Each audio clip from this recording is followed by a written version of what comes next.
Praise the lord. ఈరోజు వాక్యాంశము ఆదికాండం 50వ అధ్యాయం 21వ వచనం. నేను మిమ్మును మీ పిల్లలను పోషించదను. ఆమేన్, హల్లెలూయా. ప్రభు ఈ వాక్య భాగం ద్వారా ఈరోజు మనతో ఏం మాట్లాడుతున్నారు, మనల్ని ఎలా బలపరుస్తున్నారు అనేది మనం చూద్దాం. నేను మిమ్మును మీ పిల్లలను పోషించేదను అని ప్రభు మాట్లాడుతున్నారు. ఇది ఎంత చక్కని విషయమో కదా. అయితే వింటున్న సహోదరుడా, ఈరోజు నీవు ఖచ్చితంగా ధైర్యం తెచ్చుకోవాలి. మరి ఈ ఆత్మీయ విషయాలన్నింటిలో కూడా నువ్వు ఎందుకంటే ప్రభు నీకు పోషిస్తాను అన్నాడంటే ఖచ్చితంగా ఆయన మాట నెరవేర్చే దేవుడు కదా. మరి ఈరోజు నీవు ఏదైనా ఆర్థిక ఇబ్బందులో ఉన్నావేమో, ఒకవేళ నీ ఆర్థిక పరిస్థితి చాలా దిగజారిపోయి ఉందేమో, లేదా అప్పుల్లో బాధ నిన్ను ఇబ్బంది పెడుతూ ఉండొచ్చు, లేదా నీ ఆర్థిక పరిస్థితి అసలు ఏ విధంగా ఉంది, ఒకవేళ పోషించబడలేని పరిస్థితులు నీకున్నాయేమో, నీవు నీ పిల్లలు కూడా పస్తులుంటున్నారేమో. మరి ఎటువంటి పరిస్థితుల్లో నీవు ఎదుర్కొంటున్నా సరే నీ ప్రభువే నీకు సహాయం చేస్తాడని నీకు తెలుసా? మరి ఆ విషయం నీకు అర్థమవుతుందా? నీ పరిస్థితిని బట్టి నీవు కృంగిపోయి ఉన్నావేమో. అందుకే ఈరోజు ఈ వాక్య భాగం ద్వారా ప్రభు నీతో సూటిగా మాట్లాడుతున్నారు. కాబట్టి నువ్వెంత మాత్రం కుంగిపోవాల్సిన అవసరం లేదు. నీ ఆర్థిక పరిస్థితిని మెరుగుపరచగల దేవుడు నీ ప్రభువు. ఆయన నిన్ను అన్ని విషయాల్లోనూ సహాయం చేయగలడు, నిన్ను పోషించగలడు, నీకు సహాయం చేయగలడు, నీ ఆర్థిక పరిస్థితిని మెరుగుపరచగలడు. నీకు మరి ఏది అవసరమైనా నీ అవసరతలన్నీ కూడా తీర్చగల దేవుడు, నీ అక్కర్లని తీర్చగల దేవుడు, నీకు లేమి అనేది లేకుండా కాపరిగా ఉంటూ నిన్ను సంరక్షించే దేవుడే నీ దేవుడు. కాబట్టి ధైర్యం కలిగి ఉండు. ఆయన నిన్ను పోషించే దేవుడని మొదటిగా నువ్వు తెలుసుకో. ఆయనకు అసాధ్యమైందంటూ ఏదీ లేదని నీవు అర్థం చేసుకో. నీ పరిస్థితి అంతా కూడా ఆయన చూస్తున్నాడని నీవు గమనించు. ఈ లోకంలో ఎవరు నిన్ను పట్టించుకున్నా పట్టించుకోకపోయినా, ఎవరు నిన్ను గమనించినా గమనించకపోయినా, ఎవరు నిన్ను చూసినా చూడకపోయినా ప్రభు మాత్రం నిన్ను చూస్తూనే ఉంటాడు.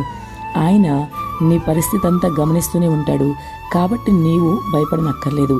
నీవు ధైర్యం కలిగి నీ ఆత్మీయ జీవితంలో ఇక మీదట భయపడక ముందుకు సాగు.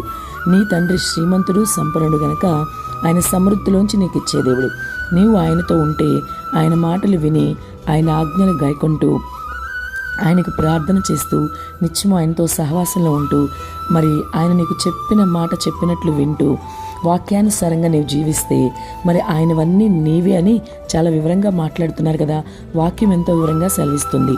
నావన్నీ మీవే అని అంటాడు ఆయన. కాబట్టి ఆయన తండ్రి అయిన దేవుడు. కాబట్టి వారసురాలివైన నీవు భయపడకు. ఆయన సమృద్ధిలోంచి నీకు తప్పకుండా ఇస్తారు, సహాయం చేస్తారు. ఈ లోకంలో ఉన్న మనుషులు ఎవరైనా సరే, స్నేహితుల, బంధువుల, శ్రేయోభిలాషుల ఎవరైనా సరే నీకు ఆర్థికమైన ఇబ్బందుల్లో ఉన్నప్పుడు సహాయం చేయలేకపోవచ్చు. అంటే కొంతమందికి సహాయం చేసే పరిస్థితులు ఉండవు, సహాయం చేసేంత స్తోమత కూడా ఉండదు. అయినప్పటికీ కూడా మరికొంతమంది అయితే సహాయం చేసే స్తోమత ఉన్నా పట్టించుకునే స్థితులు ఉంటాయి. ఏ విధంగా ఏది ఏమైనప్పటికీ కూడా ఎటువంటి పరిస్థితులు నీకున్నా, నీ చుట్టూ ఉన్న వాళ్ళు ఎవరైనా సరే నీకు సహాయం చేయలేకపోవచ్చు. కానీ ప్రభు అయితే నిన్ను విడిచిపెట్టడు. నీ చేయి విడిచిపెట్టే దేవుడు కాదు. నీ ఆర్థిక పరిస్థితి దిగజారిపోయినప్పుడు, నీవు అప్పుల్లో మునిగిపోయినప్పుడు, అప్పులు వారు నిన్ను తీవ్రంగా ఇబ్బంది పెట్టినప్పుడు, కనీసం ఇంట్లో పోషణ కూడా లేక పిల్లలు కానీ మీరు కానీ చాలా బాధపడుతూ పస్తులున్నప్పుడు దేవుడు ఖచ్చితంగా మీకు సహాయం చేయడానికి హస్తం చాపుతాడు. ఆయన విడిచిపెట్టే దేవుడు కాదు. తను నమ్ముకున్న వాళ్ళు ఎప్పుడు కూడా పస్తులుంచే దేవుడు కాదు ఆయన. అది తప్పకుండా మిమ్మల్ని పోషిస్తాడు. అది కేవలం శారీరకమైన విషయమే కాదు, కానీ ఆత్మీయ విషయాల్లో కూడా మీకు సమృద్ధిస్తాడు ఆయన. ఆత్మీయంగా కూడా నువ్వు ఎదగడానికి, బలపడడానికి, నీ ఆత్మకి కావాల్సిన ఆహారాన్ని ప్రభు తప్పకుండా అందిస్తారు. కాబట్టి ఆత్మీయ ఆహారం అందిస్తారు. అలాగే శారీరకమైన విషయాల్లో కూడా ఆయన మీకు తప్పకుండా సహాయం చేస్తాడు. కాబట్టి నువ్వెంత మాత్రము మనసులో ఏ విధంగానూ చిన్న అవిశ్వాసం కూడా నీలో లేకుండా ఉంటే, 100% ఆయనలో నువ్వు విశ్వాసం ఉంచగలిగితే, 100% నీవు ఆయన నమ్మగలిగితే, అప్పుడు నీకు ఆయన నుండి సహాయం వస్తుంది. కాబట్టి ఇప్పటి నుండే ప్రార్థించడం మొదలుపెట్టు.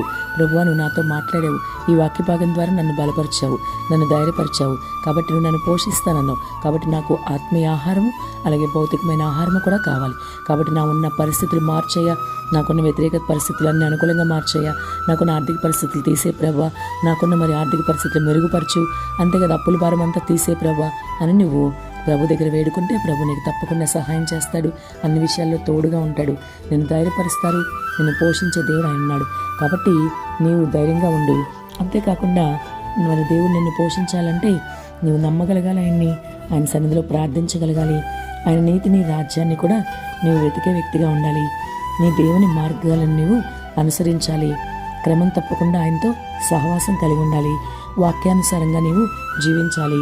అంతేకాదు, ఆయన నిన్ను పోషించాలంటే నీవు కూడా మరి ఇతరులకు గుప్పిలి విప్పగలగాలి.